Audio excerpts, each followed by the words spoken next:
ایک مرتبہ جرمنی جانا ہوا، شہر کا نام میں ارادتاً نہیں بتاؤں گا، تو وہاں ایک مرتبہ اس عاجز نے کچھ اللہ کی مدد، اللہ کی نصرت کے متعلق بیان کیا۔ بعد میں کھانے کا وقت آ گیا تو کھانے پہ ایک پاکستانی انجینئر صاحب ملے جو وہاں کافی عرصہ سے سیٹلڈ تھے۔ مجھے کہنے لگے جی میں آپ سے ایک بات عرض کروں۔ میں نے کہا کیا؟ کہنے لگے اللہ تعالیٰ مولویوں کی بڑی فیور کرتے ہیں۔ میں نے کہا بات تو سچ ہے۔ اب چونکہ کھانا کھا رہے تھے پھر وہ کھانا کھانے لگ گئے۔ پھر کچھ دیر کے بعد کہنے لگے جی اللہ تعالیٰ مولویوں کی بڑی فیور کرتے ہیں۔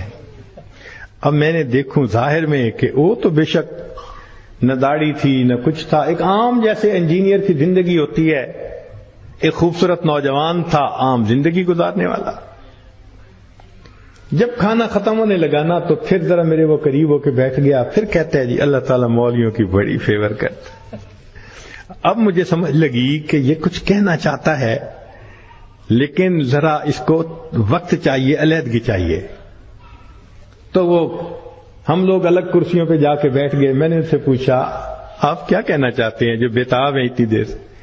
کہتے ہیں جی اپنا واقعہ سنائیں۔ کہنے لگا جی میں نے لاہور سے انجینئرنگ کی، پھر یہاں ایک کمپنی میں میری نوکری لگی، بہترین نوکری، زبردست تنخواہ، اور میں انٹیلیجنٹ بھی بڑا۔ میں پچھلے اتنے سالوں سے اس کمپنی میں نوکری کر رہا۔ ہمارے دفتر میں یہاں کے ماحول کے مطابق مرد بھی انجینئر ہیں، لڑکیاں بھی انجینئر ہیں۔ تو ایک لڑکی انجینئر جرمنی کی، وہ ہماری کولیگ تھی، اتنی خوبصورت تھی کہ دیکھ کے بندہ سوچتا تھا کہ اللہ نے ایسی بھی مخلوق پیدا کی ہے، اور اس کے ساتھ ساتھ اتنی ذہین اور اتنے اچھے اخلاق والی کہ دفتر کے جتنے جوان لڑکے تھے ہر ایک وش کرتا تھا کہ میرے ساتھ اس کا تعلق جڑ جائے۔ جرمن بھی اسی کوشش میں لگے ہوئے تھے، دوسرے بھی کسی کوشش میں، مگر اس کی زندگی بڑی کلین نظر آتی تھی۔ وہ کام کی بات کرتی تھی، جو ذرا کام کی بات کے علاوہ کرتا تھا ایسا جواب دیتی تھی کہ اگلے کو جرت ہی نہیں ہوتی تھی بات کرنے کی۔ ہم لوگ دوپہر کے وقت چھٹی ہوتی تو پھر کھانا کھا لیتے تھے، کمرہ بنا ہوا تھا۔ ایک دن میں نے کھانا نہ کھایا، پھر دوسرے دن کھانا بھی نہ کھایا، تیسرے دن جب میں نے کھانا نہ کھایا تو اس نے مجھ سے پوچھ لیا کہ فلاں آج کل آپ دوپہر میں کھانا نہیں کھا رہے؟ میں نے کہا اس لیے کہ وہ میں مسلمان ہوں اور ہمارا رمضان المبارک شروع ہو گیا ہے اور میں فاسٹنگ کر رہا ہوں۔ اس نے کہا یہ کیا ہوتی ہے؟ تو میں نے بتایا روزہ کیا ہوتا ہے۔ اس کو تھوڑا انٹرسٹ فیل ہوا، کہنے لگا میرے لیے تو بہت ہی اچھا ٹاپک مل گیا۔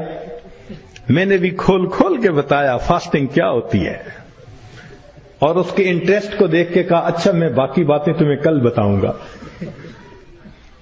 اگلے دن پھر میں نے اس سے کوئی بات کی، ہماری بات رمضان شریف پہ چلنی شروع ہو گئی، اور وہ بھی اس کھانے کے وقت میں کچھ دیر بیٹھ کے مجھ سے اسلام کے بارے میں کوئی بات سن لیتی۔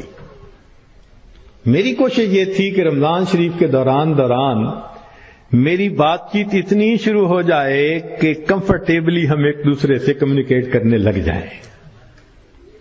جرمن لڑکے مجھے دیکھتے تو وہ مجھ سے بڑے خفا ہوتے، یہ اس کے ساتھ بیٹھ کے کیوں 10 منٹ باتیں کرتا ہے بھائی، جب سے ہم سے 1 منٹ بھی بات نہیں کرتی۔ خیر رمضان شریف ہونے تک مجھے اتنا اندازہ ہو گیا کہ اس کے ذہن میں اسلام کے بارے میں مزید جاننے کا بھی شوق موجود ہے۔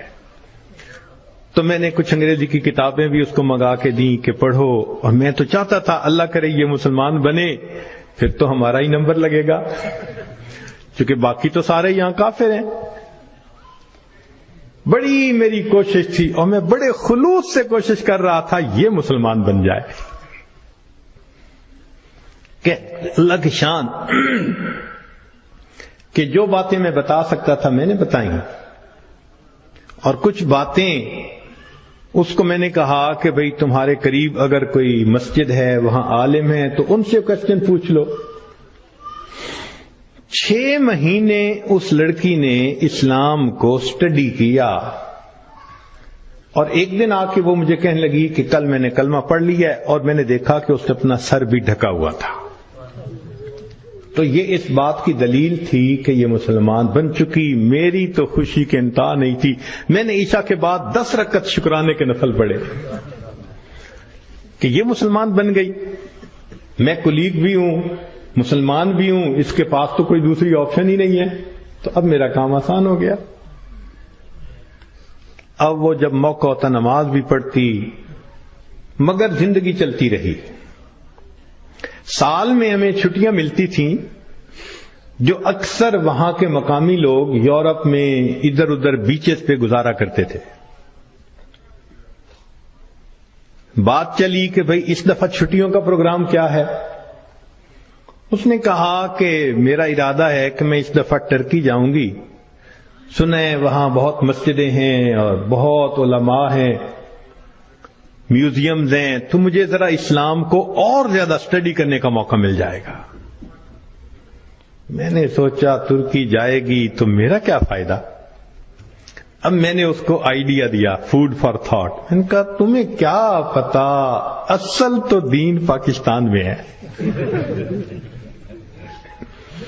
اتنی مسجدیں ہیں، اتنے یہ علماء ہیں، اتنے فلاں ہیں۔ اب میں نے ایسی سہانی سٹوری اس کو سنائی کہ اس کو لگا کہ اگر مجھے دین سمجھنا ہے تو شاید وہاں انفارمیشن زیادہ مل سکیں گی۔ اور ادھر میں نے اپنی امی کو فون بھی کر دیا، امی میں کوشش کر رہا ہوں کہ یہاں سے ایک لڑکی آ جائے پاکستان، بس اس کو پھر آپ شادی کے لیے تیار کرنا، یہ آپ کا کام ہوگا۔ امی نے کہا بیٹا بات ہی کوئی نہیں۔ میری بہن ایک ایم اے انگلش تھی، ایک ایم اے اکنامکس تھی، بہنوں نے بھی کہا تم ایک دفعہ لے آؤ اس کو، ہم اس کو تیار کر لیں گی، مسئلہ ہی کوئی نہیں۔ اب میری کوشش کہ کسی طرح یہ سفر کرے۔ 2-3 دن وہ سوچتی رہی، پھر اس نے کہا کہ اچھا ٹھیک، میں نے ارادہ کیا ہے کہ ان چھٹیوں میں پاکستان جاؤں گی، مگر میں اپنی ارینجمنٹ خود کروں گی، تم فلائٹ نمبر بس بتا دو کب جا رہے ہو۔ تو میں نے کہا ٹھیک۔ اب جس دن میں نے فلائٹ پہ آنا تھا، اور اس نے بھی 2 لفظ کہے تھے کہ ہاں میں بکنگ کروا لوں گی، کہنے لگا کہ میں تو 1 گھنٹے یعنی 3 گھنٹے پہلے پہنچنے کی بجائے 4-5 گھنٹے پہلے پہنچا ہوا تھا۔ جلدی سے چیک ان کروا کے اب میں تلاش کر رہا تھا کہ کب آئے۔ خیر اس کو آنے میں کچھ دیر ہو گئی، مگر میں نے دیکھا کہ وہ آ گئی تو میں بڑا مطمئن ہو گیا، اب یہ پاکستان آ رہی ہے۔ خیر جب پاکستان اترے تو میرے گھر والے رشتہ دار سب مجھے ریسیو کرنے آئے ہوئے تھے، تو گھر کی عورتیں اس کو بھی ملی۔ اس نے کہا کہ دیکھو میں نے ہوٹل کی بکنگ کروائی ہوئی ہے اور میں اس وقت تھکی ہوئی ہوں سفر کر کے، تو میں سیدھا ہوٹل میں جاؤں گی، اور کل جب میں کسی وقت فریش ہوں گی نا تو عورتوں کو کہا کہ تم ہوٹل آ جانا، میں تم سے ڈسکس کر لوں گی کہ مجھے کہاں کا انفارمیشن مل سکتی ہے۔ میری بہنیں اس کو دیکھ کے تو حیران ہو گئیں، اور انہوں نے شادی کی ڈیٹ اور پلاننگ وہ بھی شروع کر دی۔ اگلے دن میری امی گئی اور اس کو کہا کہ بھائی آپ ہوٹل میں کیوں رہتی ہو، ہمارے گھر میں آؤ۔ اس نے کہا میں ذرا یہاں کمفرٹیبل ہوں۔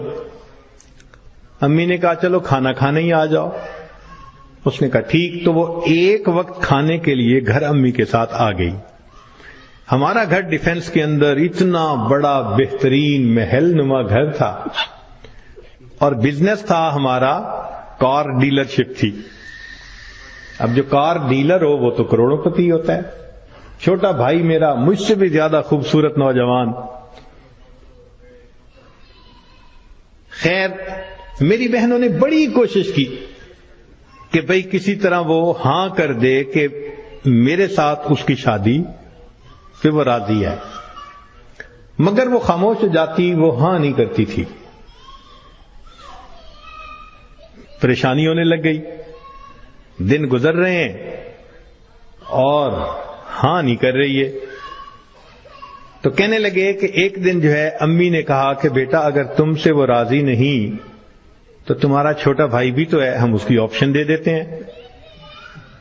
میں نے کہا ٹھیک ہے کوئی بات نہیں. امی نے چھوٹے بھائی کی آپشن دے دی.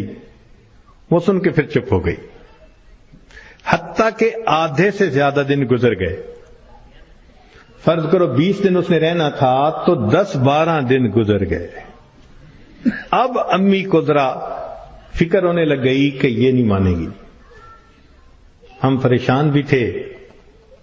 اللہ کی شان, ایک دن وہ امی کے ساتھ بیٹھی بات چیت کر رہی تھی. کچھ کہنے لگا میرے ایک چچا ہیں, تبلیغی بندے ہیں, سارا دن مسجد میں پڑے رہتے ہیں اور کام ہی کوئی نہیں ان کو.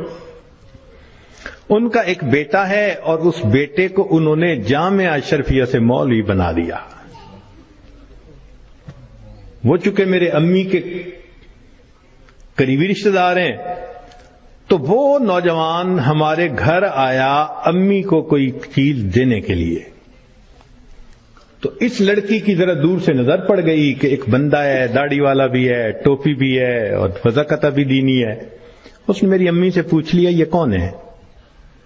اس نے کہا یہ میرے دیور کا بیٹا ہے, عالم ہے. اس نے کہا اچھا میں نے جو کچھ مسئلے پوچھنے تھے وہ میں اس سے پوچھ سکتی ہوں؟ امی نے کہا ہاں.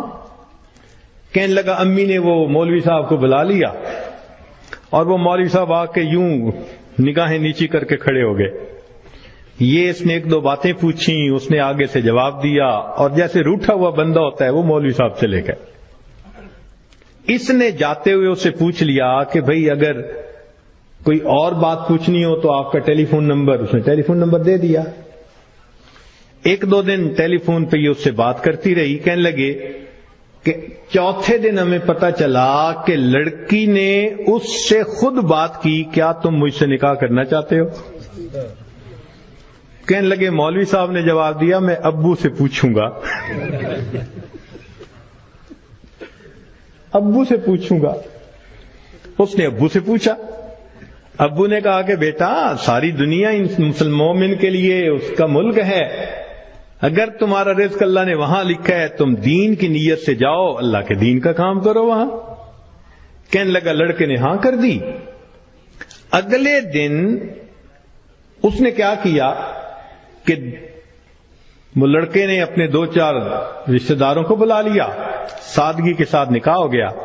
لڑکی اس کو لے کے اسلام آباد ایمبیسی چلی گئی اور ایمبیسی میں اس نے اپنا سٹیٹس دکھایا, پورا دکھا کے کہا کہ میں آئی تھی چھٹیاں گزارنے, اس کے ساتھ میرا نکاح ہو گیا ہے, کاغذات ہوتے رہیں گے, میں نے ہے 4 دن میں واپس جانا, کیا آپ اس کا ملٹیپل ویزا لگا سکتے ہیں؟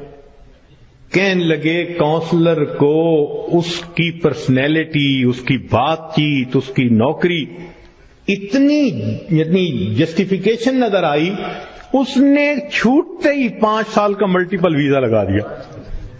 کہنے لگا چھٹیاں ختم ہونی تھی, وہ لڑکی اپنے وہ جو مولوی صاحب خاوند تھے ان کے ساتھ چلی گئی. محنت میں نے کی, اللہ نے فیور مولوی کی کر دی.